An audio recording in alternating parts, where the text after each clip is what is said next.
many of you have queries within this evening, but before we stand within the energy of the query, we must express both our greetings to Kalina, but also our own introductions. Greetings, Kalina.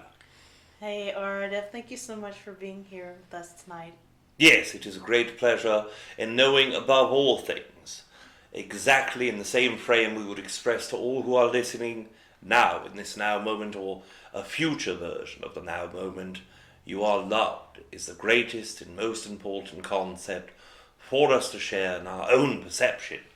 Now first, we look into this concept of what the collective consciousness has been introduced with or hearing about your own galactic collective consciousness in the history that lies within. This has been a very interesting topic amongst many of you. There have been a great deal to express about certain wars in the matter or disruptions within the galactic consciousness that have not been shared thoroughly with humanity, that many question about but do not take to the tongue due to the fact that they are worried about what the answers perhaps will bring, or even more so, do not wish to incite fear in others. So let us step in ever so briefly, just dipping the toes within the water of the concepts of the Orion Wars. Now, understand, this consciousness is directly linked to your own consciousness. Many of you who have incarnated in this Earth cycle were once incarnated into the areas of the galaxy that were affected. And let us assure you, the entirety of the galactic consciousness was either connected to or directly experiencing the Orion Wars. Why do they call these consciousness the Orion Wars? Well, many of the battling positions were taken within your constellation that you call Orion. These were not galactically known as the specific Orion Wars. That is just a term used to humanity to explain the time frame and era in which it was occurring. But let us give you more perhaps a galactic name. Now there's literally thousands of names written into galactic archives, with some of the most common being Anon-Tu, Dara, or even the Kretionth, and in some other foreign tongues, also known as the Amahin or Sharin. Now we look at all of those names, and they represent the same energy. But let us share with you the start or the beginning of the reason for this galactic war that happened so very far and distant in the galactic history, before your own star, the sun, was created. Looking back into this consciousness, we link back to a species or a race that we've spoken frequently about, that TReb Bor yit-NE has spoken even more so about, and that tends to be the race known to as the ancient reptilian consciousness. Now, understand that these entities came from what most of you perceive as a higher matrix. That is the terminology we would use for this. But in our own perception, what we could also call this is a higher density level above the universal consciousness you understand. Now, we do not mean to confuse terms or to continue using different terminology, but we are trying to touch the knowing in all of you. Some of you call this parallel universe. Some of you call this a different version of this universe. Some of you call it a higher dimension. We do not care what you call it. In our perception, it is all the same. In our perception, when you express what a matrix is, it is the exact copy of this universe, just in higher form. Higher form meaning more connection to create a consciousness. For most of you who look in the Archangel realm, that is the 13th matrice. That is the highest consciousness available. That is direct connection to creator source in all things. When you look at the earth consciousness, you are looking at 5th matrix. That means you are 4 levels above a dead version of the universe, one where no life grows upon it. But you are also many beneath the concept of where you are directly connected to source energy. So in the same frame, we express that these ancient reptilians come from the 6th matrix. They come because in the 6th matrix, the evolution of the entirety of the universal structure was no longer able to be affected by these entities. In our own matrix, you would look at these entities to be 6 density beings, but we assure you, although they are sixth density beings, they are the longest existing race in the knowledge of history. In all of our galactic archives looked upon, we cannot find a race that is older than these. These entities come from other matrices, outliving all of the life within the galaxy still to this day, and those entities came into this matrix to express a certain version of their evolution that they desired to impress upon not only this galaxy, but many other galaxies surrounding the local community. Some that are very distant from even your own known philosophy of what the universe is. But eventually they come to this galaxy.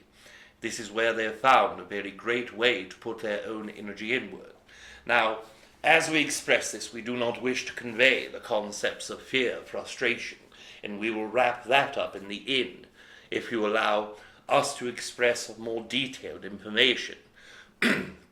As these entities come into the new matrix, as they come into the new galactic consciousness, they start showing their own way of evolution. Now understand, sixth density, all the way from a type 1 who is connected directly to source, or at least understands its connection to source, is very different from a type 2 who refuses or cannot perceive the connection it has with that source energy. So in that scope you are looking at the ancient reptilians as the most malevolent type 2 energies, ones who are very disconnected and know their disconnection. In fact, the disconnection is what helps them thrive. But most of you say, sixth density is such a large consciousness. How can something that is evolved in this manner end up being such terrible or negative beings? Well, let us share with you. Evolution is evolution. It does not matter in which way it is polarized. It does not matter in which way the energy or wind blows. Evolution is evolution. It grows in one way or the other. The oversoul, the non-physical beings that exist from seventh density upward, do not see bad or good. It is only a perception for us who are physical in nature. They do not see the concept of connected or disconnected. The seventh density oversoul and planetary consciousness, along with galactic consciousness, only see experience as validity. They only see experience to be had or experience to be needed. So that is how sixth density entities can end up being a type 2 malevolent. So in their own breath of air, in their own desire to evolve, they also understand greatly the secrets of the universe. They use that for their own needs. In the understanding and knowing of this, they also know that if allowed continued in an evolution in the consistent manner of all things in the sixth matrix, that they would not be able to stay living too long, that their cycle had ended long ago, but they continue to find ways to funnel energy of one sort or another back into their looping incarnation cycle to continue not only their physical existence but also the incarnation cycle of the entirety of their race. So what is it that they use to do this? It is a very different scope of energies. Before, in six matrices, they would use the entire nature of a star. They would use all of the fuel within that to put into their technology to allow them to stay separate from source. They used fear afterwards, and that is why they no longer could exist in the sixth matrix. No entities were fearing them at all. This gave them very little promise of existing longer, so they used their technology and infinite wisdom to come through the matrix, the entire race. Now, what a feat this was is unexplainable for the majority of human consciousnesses to understand. This, in any system, had never done before. There are consciousnesses, or non-physical beings, that could traverse through matrices, even one or two entities at a time, but never the entirety of a race. It is difficult. It is energetically difficult. It is physically next to impossible. But being so crafty as they were and full of wisdom that they had achieved from living a cycle that was much longer than any before, they traversed into this matrix. Now, using that same fear technique where they would scare others, and by scaring or helping them become disconnected, that energy in itself could be used as a usable and tangible force of energy to help incarnate their own reincarnation cycle. So they continued, and they have continued, and leading up into the Orion Wars, coming into this galaxy, they already saw implements of separation, and they used it well. We will continue expressing more of your own galactic history consciousness as we speak further and later, but we decided to understand the need for all of you and the desire for all of you to understand a bit more about where the entirety of that conflict and war started from, where the birthing place of it existed. And we will share with you, finally, the concept of why we do not wish for this to cause fear or panic. Although these entities have used fear as a cycle, they have always ran out of places to go. That is why they no longer exist on the other side of this universe. That is why they no longer exist in galaxies that, in our perception, are somewhat close in the cluster variety. In that way, they come here, and they come here because of all of the consciousnesses who are still playing along with this idea. Humanity is a great symbol of consciousness, expressed and exploded out and through the galaxy, showing your immersion of defeating your own inner fear. You have seen your history of your known history on your planet. Long ago, many of you were much fearful, much more fearful than what you are now. Many of you were much more subdued than what you are now. You are waking up. And what this means is that either ancient reptilian, human, or any other consciousness can no longer feed upon you unless your own will to give in either fear, anger, hatred, or frustration.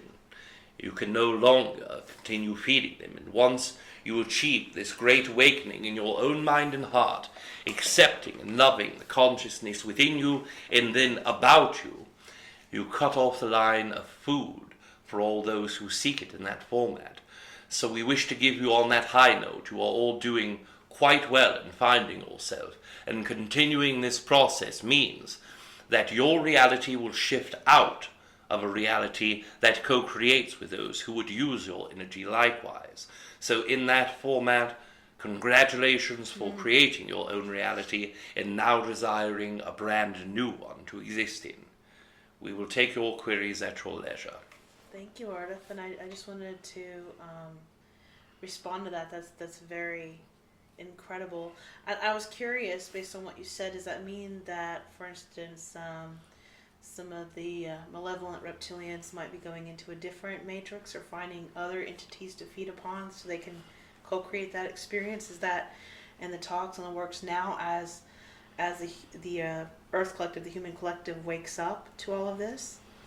As your people and Earth Collective consciousness progress, you will see less of them co-creating in this area, but you will already see a change. Now understand, ancient reptilian consciousness is not only that of ancient reptilians. Yes, there are larger groups of the entities that in their perception are purebred, or pure, unadulterated physical consciousness that is connected to their own race. But there are also thousands of sub-races throughout the galactic consciousness.